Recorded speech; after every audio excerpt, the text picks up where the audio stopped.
Hello, my friend, and welcome to Wisdom Trek.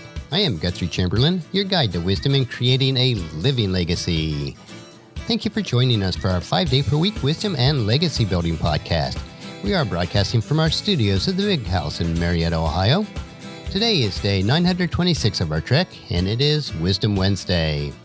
Creating a biblical worldview is important to have the proper perspective on today's current events. To establish a biblical worldview, it is required that we also have a proper understanding of God's Word. Especially in our Western cultures, we do not fully understand the Scriptures from the mindset and the culture of the authors.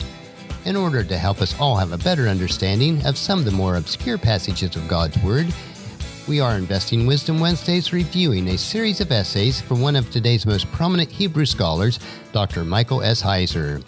He has compiled these essays into a book called I Dare You Not to Bore Me with the Bible. You may have a good grasp of the creation account found in Genesis, but there are some aspects of it which our modern translations miss. Today's essay explores an aspect of creation that you may have overlooked, and it is titled Slaying the Sea Monster. When we think of creation, we think of everything beginning with God's spoken word, as Genesis 1 tells us. But some Old Testament writers concentrate on another aspect of creation, and it is a weird one at that. In Psalm 74, in the middle of God's ordering of the sea and dry land, his establishing the sun, moon, and stars, and the seasons, we find another event, God destroying sea monsters. Listen as I read Psalms chapter 74, 12 through 17. You, O God, are my king from ages past, bringing salvation to the earth. You split the sea by your strength and smashed the heads of the sea monsters. You crushed the heads of Leviathan and let the desert animals eat him. You caused the springs and the streams to gush forth, and you dried up rivers that never run dry. Both day and night belong to you. You made the starlight and the sun. You set the boundaries of the earth, and you made both summer and winter. So let's first look at warring the sea monsters. The reference to God smashing the heads of the sea monsters and crushing the heads of the Leviathan has led many on a desperate study of Old Testament zoology. But this, along with many other confusing Old Testament passages, has a cultural content. In the ancient world, the original primordial chaotic conditions of creation were often portrayed as a monstrous dragon. This is reflected in the stories of ancient Babylon and Israel's closest neighbor, Ugarit, which is ancient Syria just north of Israel.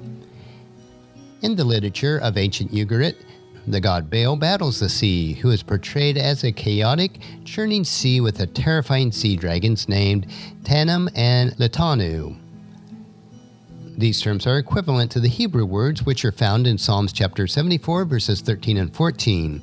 You divided the sea with your might. You smashed the heads of the sea monsters on the waters. You crushed the heads of the Leviathan.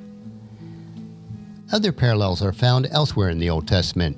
In Ugaritic stories, Latanu is described as a twisting serpent and a fleeing serpent. Those precise phrases are used to describe the sea beast Leviathan in the Old Testament. First in Isaiah chapter 27, verse 1. In that day the Lord will take his terrible, swift sword and punish Leviathan, the swiftly moving serpent, the coiling, writhing serpent.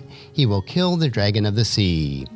And also in Job chapter 26, verse 13. His spirit made the heavens beautiful, and his powers pierced the gliding serpent. But what really is the point of all this?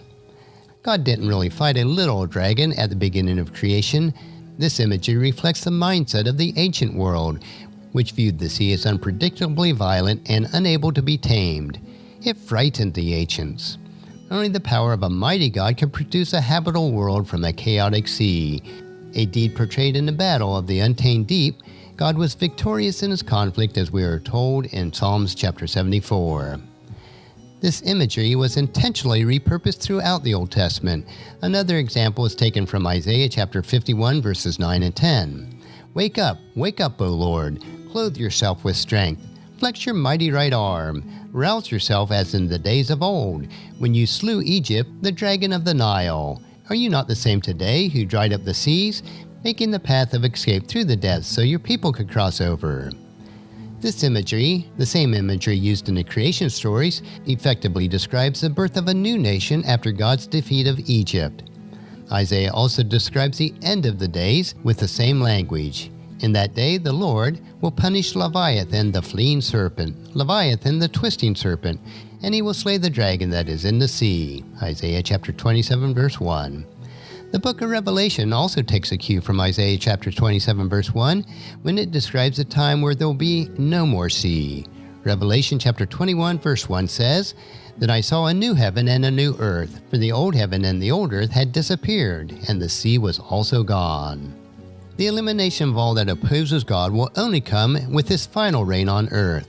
Only when the new heaven and the new earth are brought into being will the violent sea monster truly be slain. And that's a wrap for our essay for today. Tomorrow we will continue with a 3-minute humor nugget that will provide you with a bit of cheer and help you to lighten up and live a rich and satisfying life. So encourage your friends and family to join us, and then come along with us tomorrow for another day of Wisdom Trek, Creating a Legacy. If you'd like to listen to in the past 925 treks or read the Wisdom Journals, they are all available at wisdom-trek.com. I also encourage you to subscribe to Apple Podcasts and Google Podcasts so that each day's trek will be downloaded to you automatically. And thank you so much for allowing me to be your guide, your mentor, but most importantly, I am your friend as I serve you through the Wisdom Trek podcast and journal. And as we take this trek of life together, let us always live abundantly, love unconditionally, listen intentionally, learn continuously, lend to others generously, lead with integrity, and then leave a living legacy each day. I am Guthrie Chamberlain, reminding you to keep moving forward, enjoy your journey, and then create a great day every day. See you tomorrow.